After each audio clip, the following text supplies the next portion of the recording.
Sporting and progress.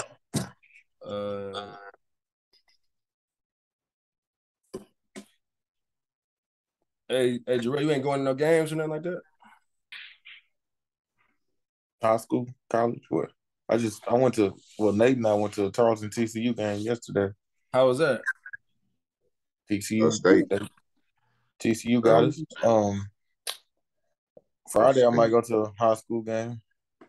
And then one of my homeboys want to go to a SMU TCU game. You know how I do. You're inactive. I'm sporting events. I'm there. All right. So, Marcus, is that the jersey with your name on the back? Yeah. I was really in my head like, if I had a Jay Novacek jersey, man. I was thinking Joey Galloway for some reason. Oh yeah, that too. Yeah. I don't think I would have ever bought a Joey Galloway jersey, but you know. No. Oh man, are y'all gonna win today?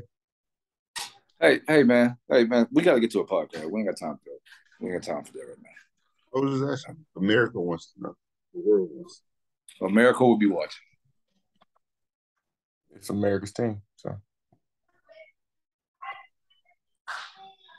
Is America over or under on the Cowboys? Huh? I said, is America over or under on the Cowboys today? That's what over. Probably 55-45. Not the score. I'm saying percentage. Oh, I was about to say what? No, like the percentage of America probably be 55 Cowboys, 45 Bucks. I think it's gonna be under 50 points total. Yeah, me too. Okay. Under 50 points total. Yeah, everybody. Look, Nate, you got me into this with this freaking bookie.com stuff, but everybody betting over. Everybody saying it's gonna be over 50 points together. I'm like, man, Brady ain't really been there. Dak, I don't know what's going on with Dak's ankle today, and I don't see a whole lot of firepower coming out either. So I think it's gonna be more of a defensive game, but defenses might score too. So, all right, and y'all gonna podcast brought to you by mybookie.com, mybookie.ag. There y'all go, and then go ahead and hey, y'all got the link. Go ahead and share that out. Share that out real quick, and we can get it going. Because we know football is going down today. We know that. It's back, baby.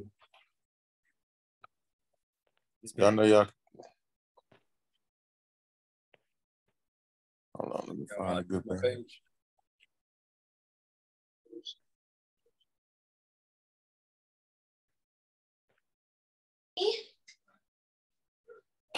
We can play at this house, okay? Already. All right, bet. So let's go ahead and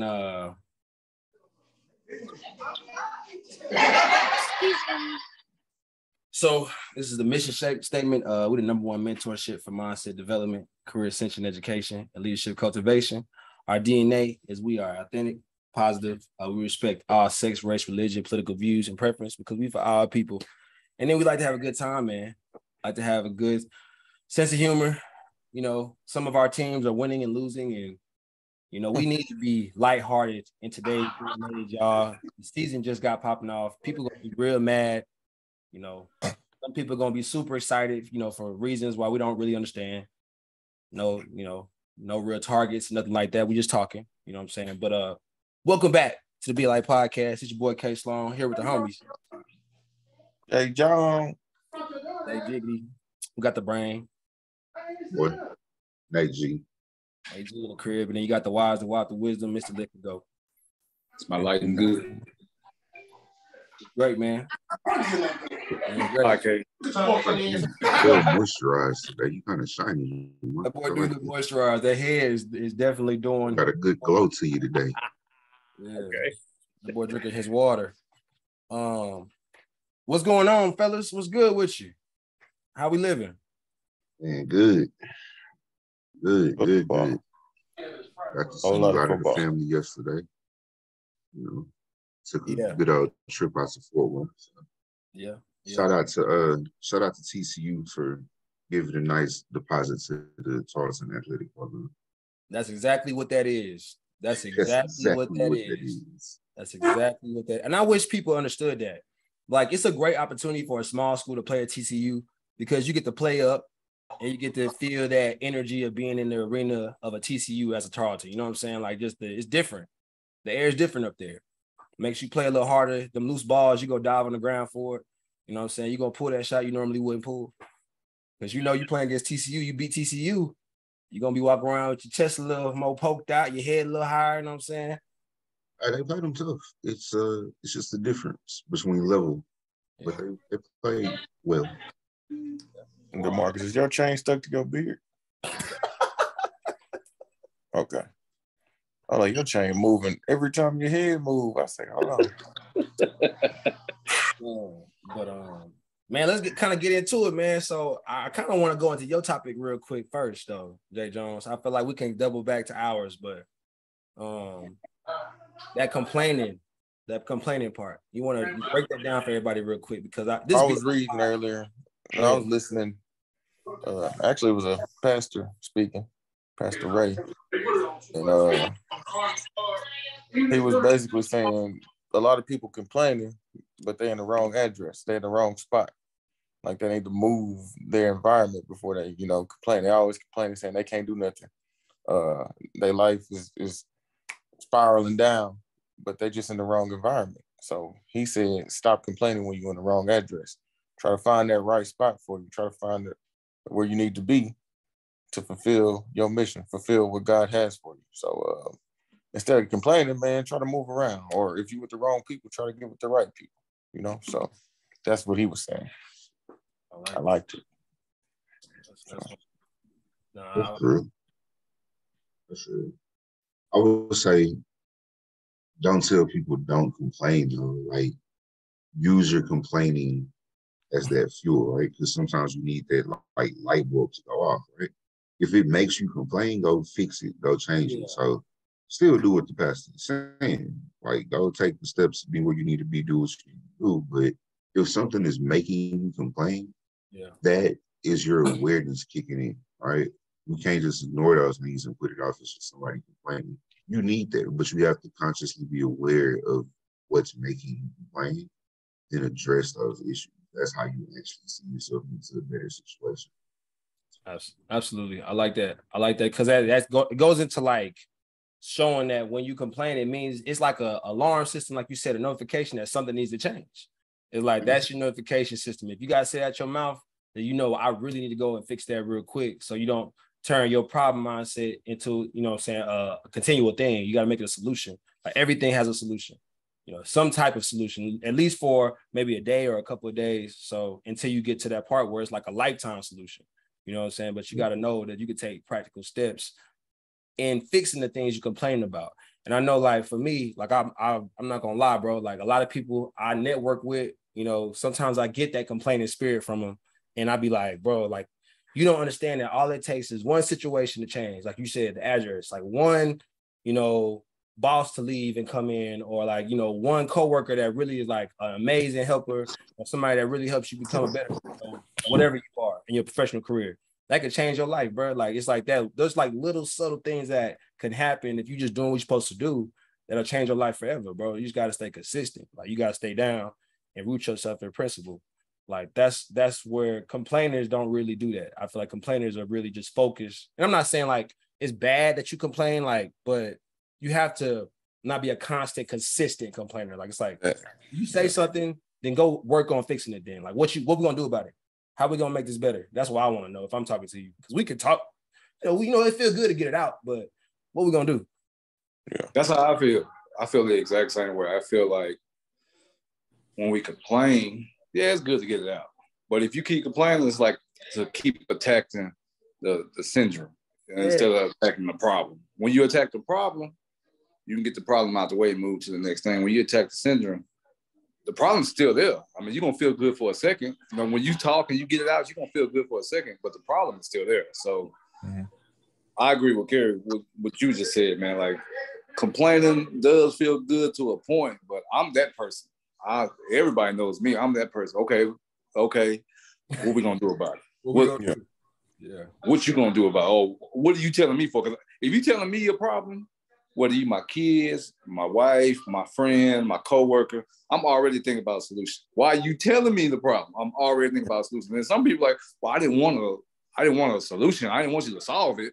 I just wanted to talk. Oh, well, then you can stop talking to me because that's me. See, I say this though.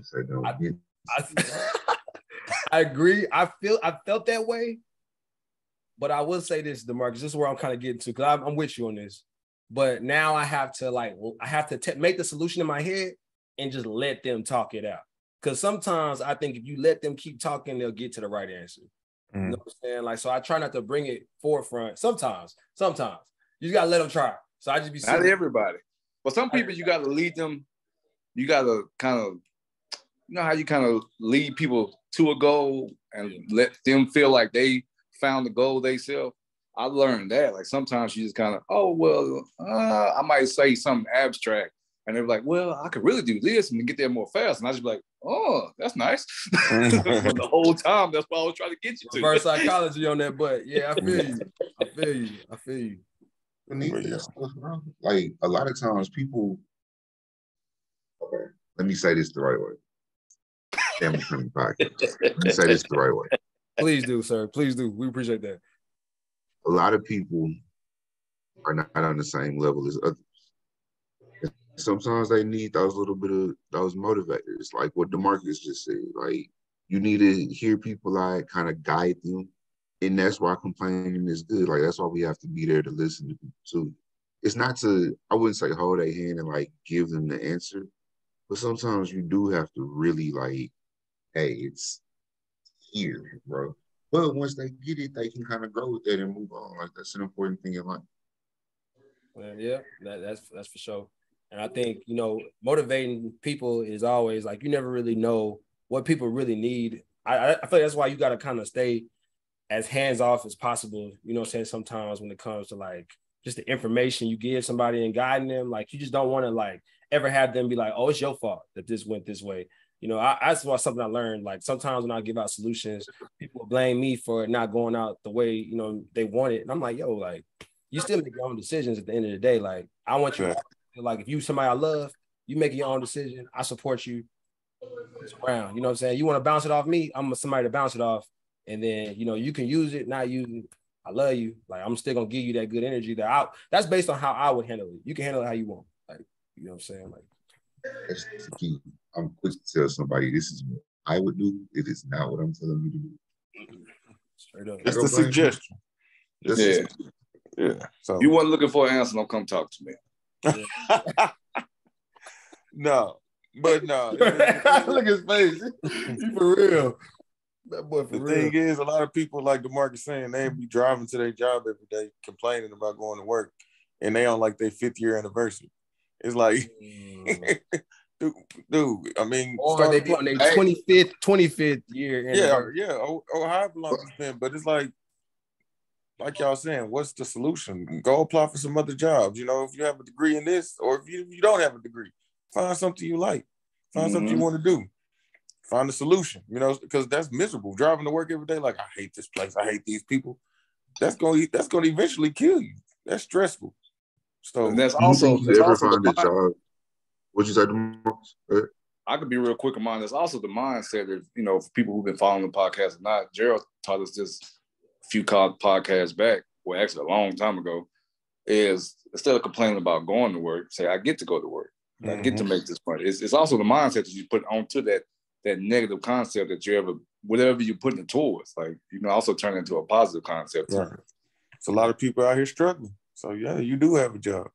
Yeah. You are making money. However much you make is more than some people that don't have houses. It's people living under bridges. So yeah, it's a blessing.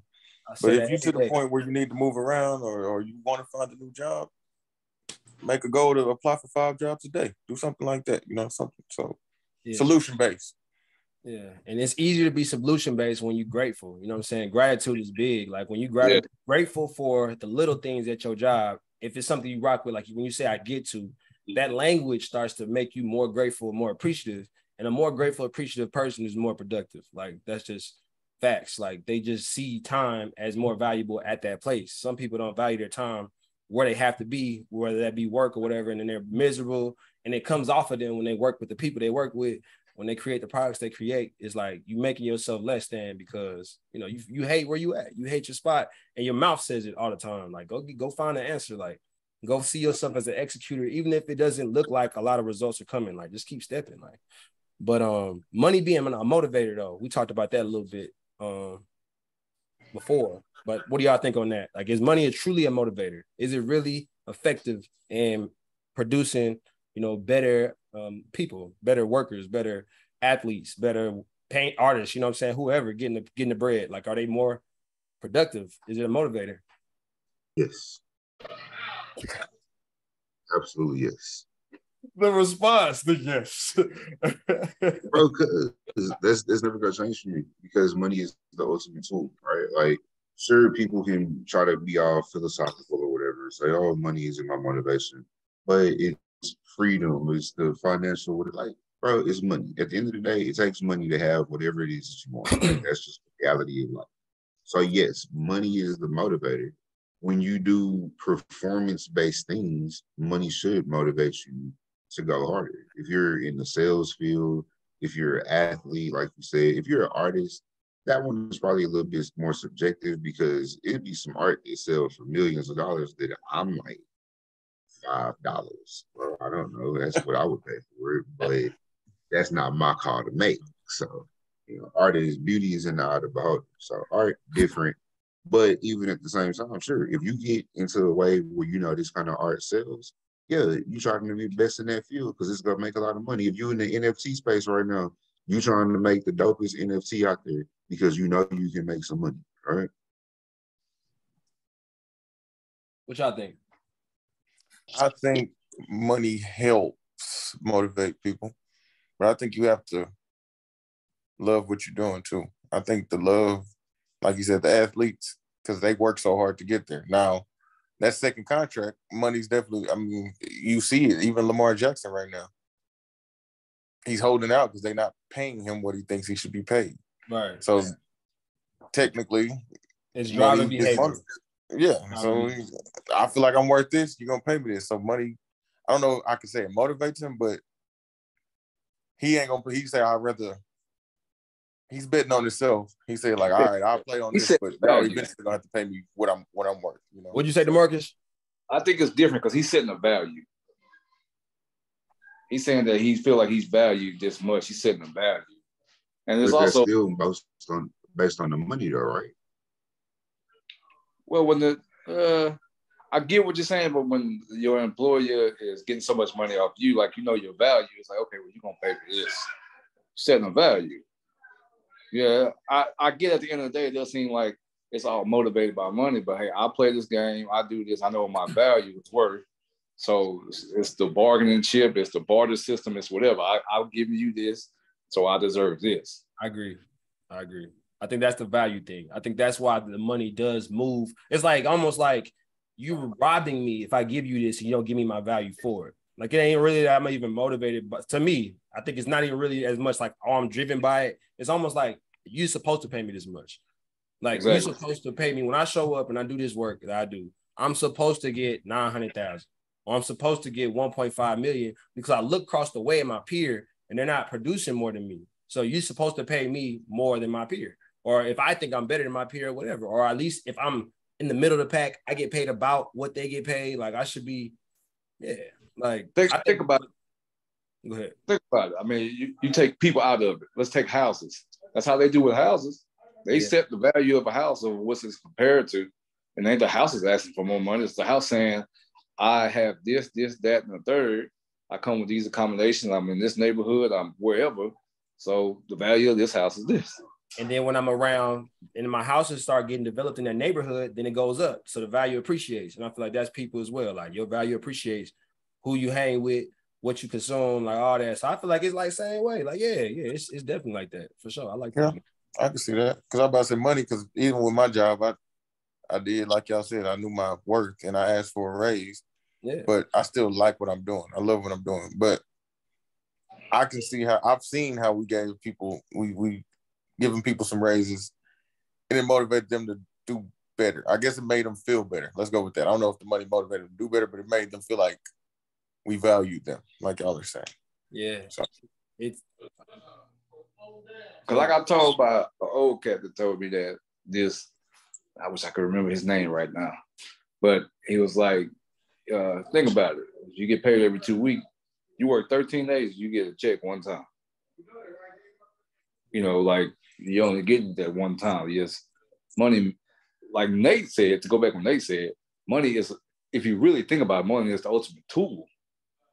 You don't want to be the tool that's going after the money. You want to use money as a tool. And going back to what Kerry said, like if you have a different mindset and a different aura about yourself, then everything can be used as a tool. Yeah. Because if money is the motivator, this is what I was thinking when I said the topic. If money is the ultimate motivator, there's a lot of dirty stuff that come with that motivation. Right. Push and pull you in a whole lot of directions just because of some money. Right. Does that mean that you will always be persuaded to do something considered dirty or illegal or whatever we want to put, adjective wise on it, just because you are motivated by money? Does that automatically mean that? We've had this conversation before, though. I think it's like solely motivated by money. Like if money is number one thing, you will do a lot of wild stuff to get it. Like you have to have other things that work against that. Yeah, you got to have other things on your ranking system. Like it can't only be money. But money I would say money motivates you. I would also say money is like the ultimate validator in some things. Like it may be not ultimate because we have different awards and things like that, but from a sports standpoint, when you're talking about getting them contracts, think about it for an NIL deal right now. Right. If you were a 17-year-old kid coming out of high school and somebody say, hey, you worth $8,000, something small. All right, cool, I'm good. And then you turn around and say, man, I thought I was better than that dude, but he got $20,000. Ain't they gonna motivate you to go a little bit harder and go? Not everybody. Some people, I think some people like myself, bro. This is me. If I was getting an NIL deal for $8,000 and one of my peers got $20,000, at that point, I would be pissed. I'd probably be like, dang, y'all playing me like that? But I already saw my value anyway. So in my mind, I was already going hard because of my value. Like it really wasn't the side by side. I didn't need it, but it would piss me off for sure. But I'll be good though. I feel like I don't know. Maybe that's just me. I just. But isn't there something to having other people see your value at some point too? Though it's one thing to have a self-recognition of your value and to kind of set your own value, but to have other people recognize and validate that through compensation, isn't that at some point important? You need the money. Yes. Yes, I think so.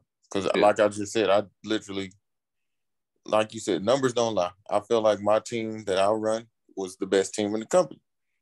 So I brought it up and I was like, yo, what's going on? I know people getting paid this.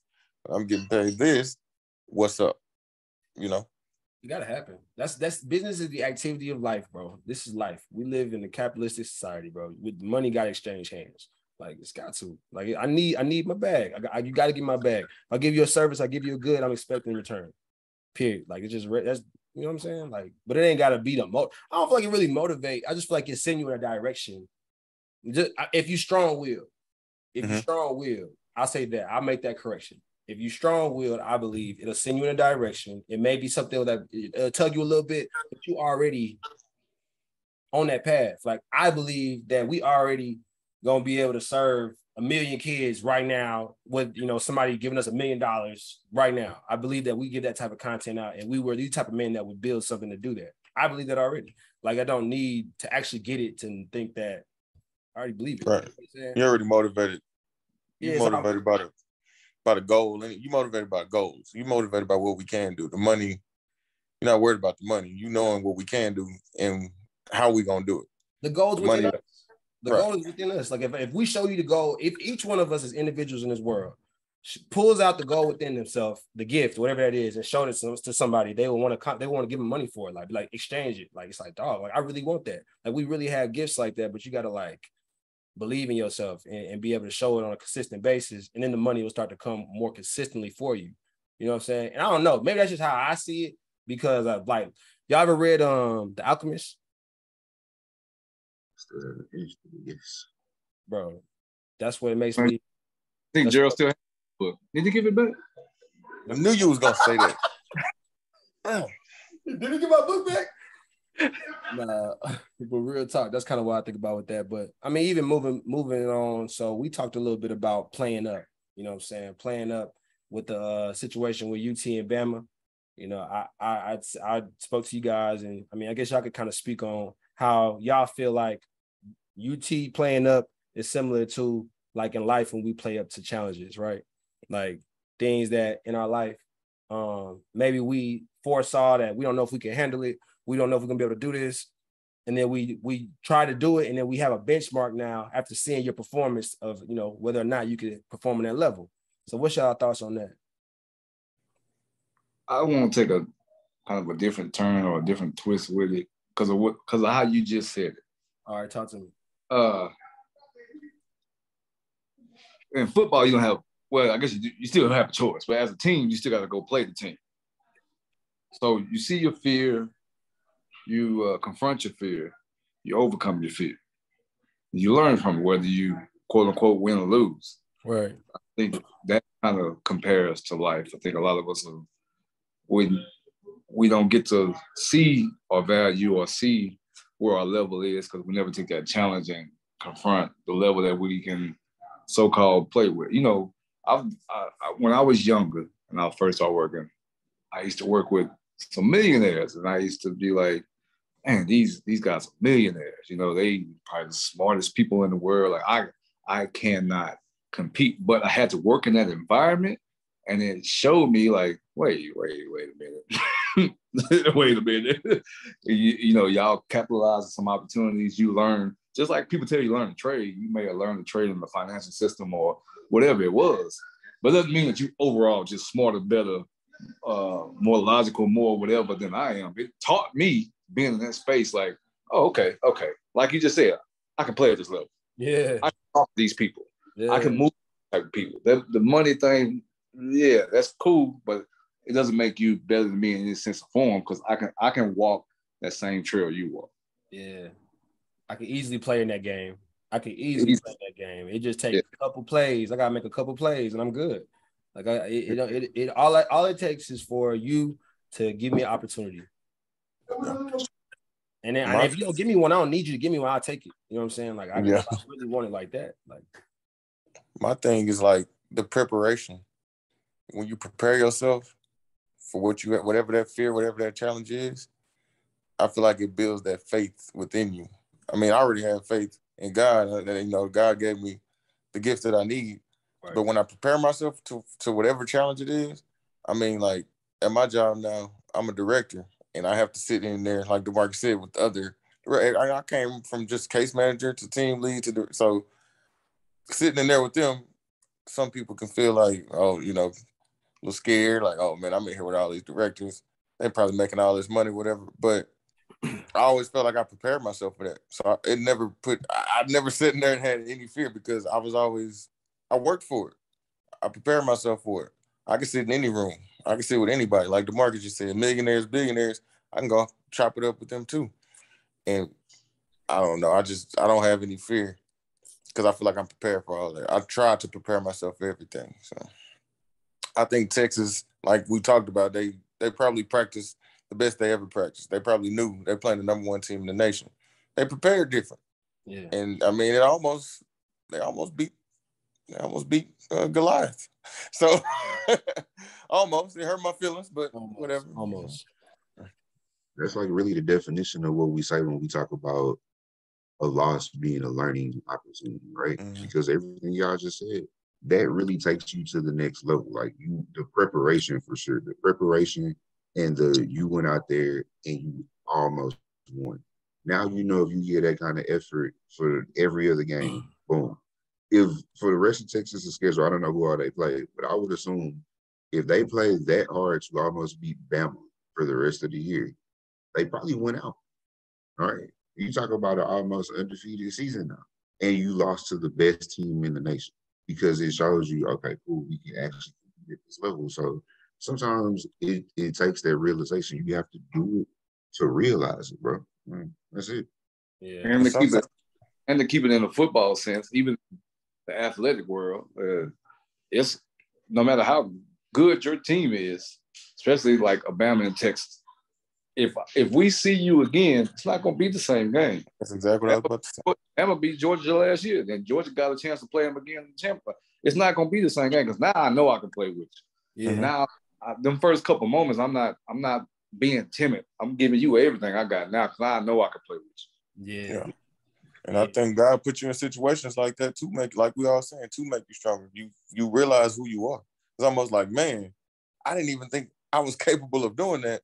But if I see that person again, or that team again, or that job again, whatever it is, I'm gonna kill it. Like this time, I'm coming in double motivated. I'm going to get it this time. So I love sometimes, like I can't say I love losing. I love after I lose the preparation I make myself go through to make myself better. But I can't say I love losing. So. Yeah, that's a great motivation. They don't even have money. They taking that L gonna move you, boy. It's gonna move you somewhere. You be like, dang. Like, boy, you be sitting there. I remember, bro, like during football, we would lose some games, bro, and I would sit up at night, bro, looking at the ceiling, like just staring, bro, for hours. Like there be certain games you lose, and you know you work so hard to win, and when you lose, like when we lost to UMHB, when we lose, bro, I would sit there in the bed, bro, and I would just lay there like this, like, oh my God. How did we lose that game? Like I just believed in my heart of hearts that we did everything we had to do. And I was like, bro, we smashing everybody else. Like we're not losing to nobody else. Like everybody that's less than them, we killing them. And it's like when you perform at that level, you play the number 2 team in the nation, you play the number 1 team in the nation, you play all the way down to the last minute, the last, field goal or last calls or whatever. And the same thing in life, bro. If you play all the way down, like you almost made something happen you did not know you was gonna like get close to, right? It's like, bro, the little stuff gets smashed. Like all the little stuff from here on out gets smashed. Smash. If you don't get discouraged, because some people take that loss and then it ends their season. It ends that whatever you're going through. Some people take that loss and it sticks with them in the wrong way. It makes them like, oh dang, we played the best we could play and we still didn't win. So forget the rest of the season or forget the rest of that. So. It validates their fear, or it validates that they didn't. That feeling of being unworthy. Like, right. I wasn't going to win. I told you we couldn't do this. Yeah. So that's why that kind of stuff is so illogical. That's why that kind of stuff is so illogical, because actually look at the 2 teams that we're talking about. In reality, UT is not supposed to play within 14 points of Alabama. They're not. So you have to accept that. Even though you might be the kids at UT, right? It sucks when you have to be the ones to say, oh, we're really not that good. But everybody isn't him. Alabama is him. That's been him for 15 years now. So if you know you're not that and you play like that, how can you don't flip it in your mind? Like that's where controlling the outcomes of your brain comes in, right? You can't let that turn into the negative side of it, because it's illogical to really say, oh, we don't deserve it, really not that good. No, you're really not that good, but you almost won. You came within a punch of knocking out the champ. So I would say for those people at UT, like all the whole team, they have to always know that, you can do it though. You guys are number 1 caliber if you showed it. Like you have to believe it though.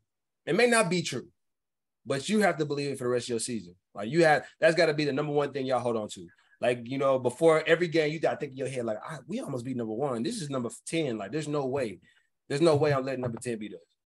Like, nah, bro. Like, I mean, that's how I would look at it if I was on that team, if I was associated with that program. It's like, there's no way I'm letting number 15. Like, bro, y'all finna get dog walked. Strike up the band. We finna beat y'all. Like, y'all not about to beat us. But I don't know. That's where it comes into the motivation, think about outcomes. You need a lot of preparation, good people in your circle. Like you need influences, because everybody's not going to be strong-willed. And when you're dealing with groups, bro, toxicity in teams, it spreads so quick. It's crazy. Like y'all know how it go. All it takes is the coldest player or one of the coldest players to say, man, we suck. and that'll jack up everything. Like he just negative energy. He had like a receiver, a DB. Y'all seen it? Y'all know what I'm talking about. Y'all done had them teammates be the coldest ones on the team. They the ones most negative, and it would kill the morale of the whole unit. So you got to watch out for that. You know, especially as a leader, you got to watch out for inside toxicity, bad apples. You know what I'm saying? They'll kill good motivation, good inspiration in the team. So. That's a good topic. I would like to, I don't know anybody off the top of my head, but I would like to dive into the mentality of the person that accepts defeat and goes and lays down in the gutter. Because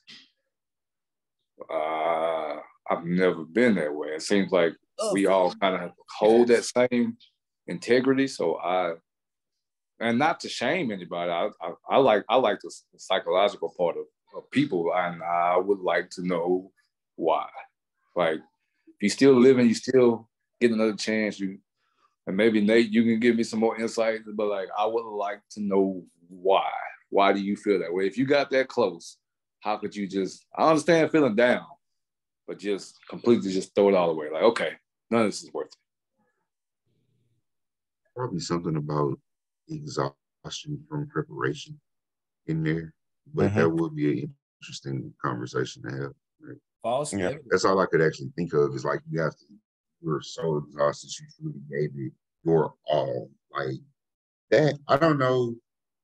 Definitely in football, I'll say definitely in football. I don't know if I've ever given anything truly my all. Like it was never like I can't block this DT and I just have to try so hard, like, and he still got a sack. So I don't know. Maybe that does actually defeat you. It's always a straw that breaks the camel's back. That would be. How do we get the person in here to talk about that? I don't know. I just like the whole idea. I would like to dive into the whole idea. I mean, I would too. Because in life is usually, like Nate says, you try so hard. It'll probably be somebody that ran to drugs or ran to some other type of coping strategy because they tried their hardest to do whatever their goal was. They exhausted themselves and it's like, all right, I can't do it. I need something to like take my mind off life. So it had to be somebody who just gave up on life. And I don't really know anybody like that either, but I would like to know, like, what made you give up? Yeah, like, what made you want to cope? Instead of trying harder, you were right there. All you needed to do was, like Nate said, swing one more time. You might have knocked him out, but you said, nah, I'm just going to get out the ring and find drugs or find alcohol, you know? You out there looking like Peters. You said what? What you say, DeMarcus? I said, you out there looking like Adrian Peters. Wow. Oh, God. Where is he? Is he playing? No, he got dropped. He got dropped yesterday. Got rocked. He got dropped? By Le'Veon Bell. What you mean get dropped? Like punched? They had a boxing match. Don't worry about it, Kerry. I'll send it to you. Don't worry. I'll slept. Yeah, sleep.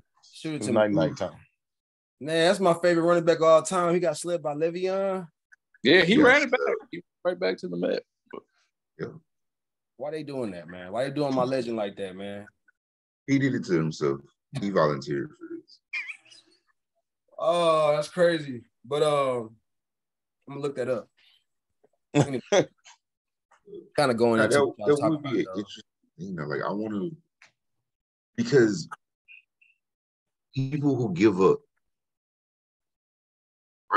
is it a conscious, like, that's it, gloves off, bro, like I can't no more?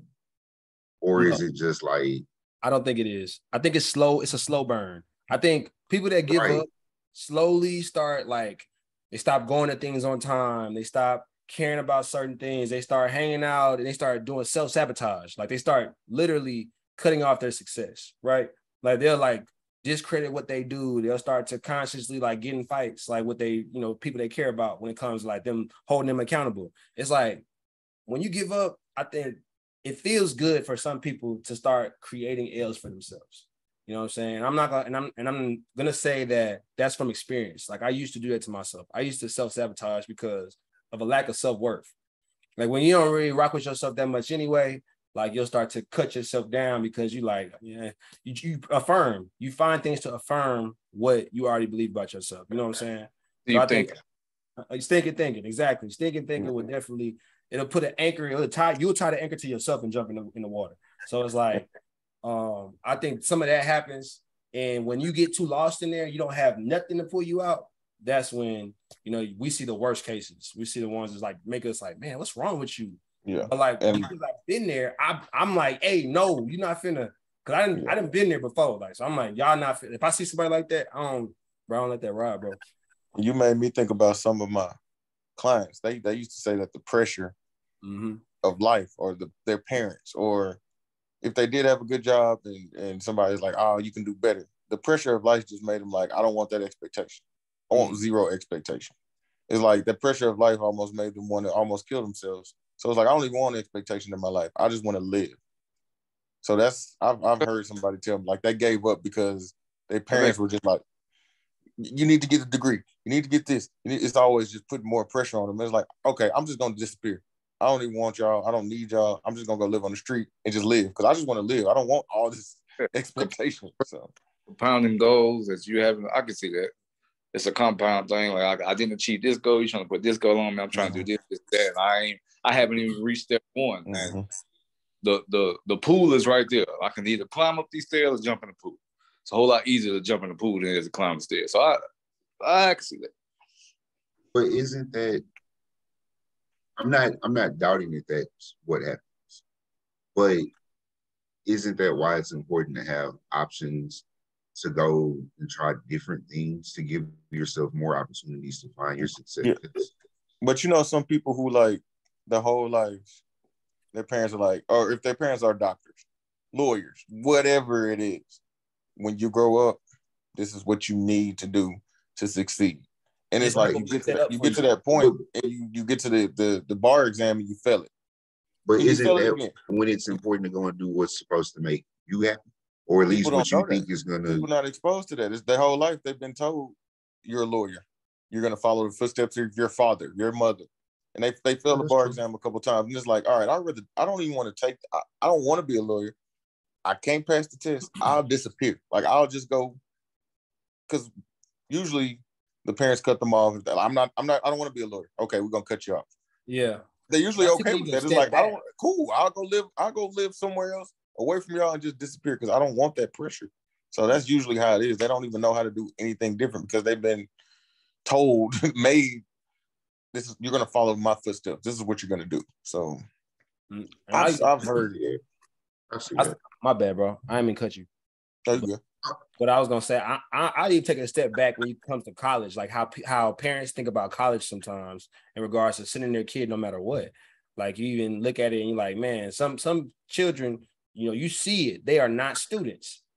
So if you send them to an institution and you've seen what they've done academically and they're not ready for it, it's like they're not gonna be successful. Like, let them find out, what they really are interested in. And like, you can support them through school, but don't like make them be like, okay, well, you have to go to college or I'm cutting you off. Same thing. It's like those types of kids, they be stressing about what college they're going to go to.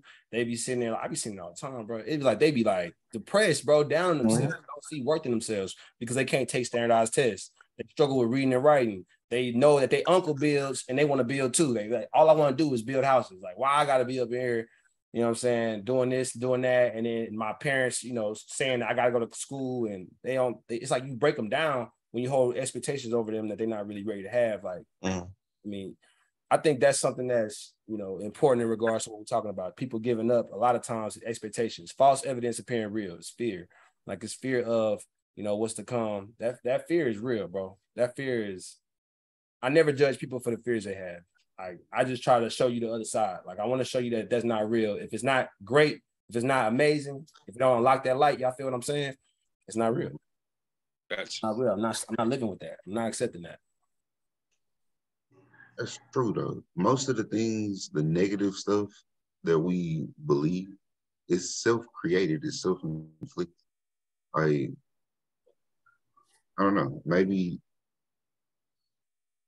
that's one I was just, blessed with. But that's always my mindset of, right, really tripping. Like, I have to do something different. Like, okay, if I didn't get it this time, I can get it next time. Like, if I fail, it's more opportunity out there. It's not the end of the road. So, I don't know.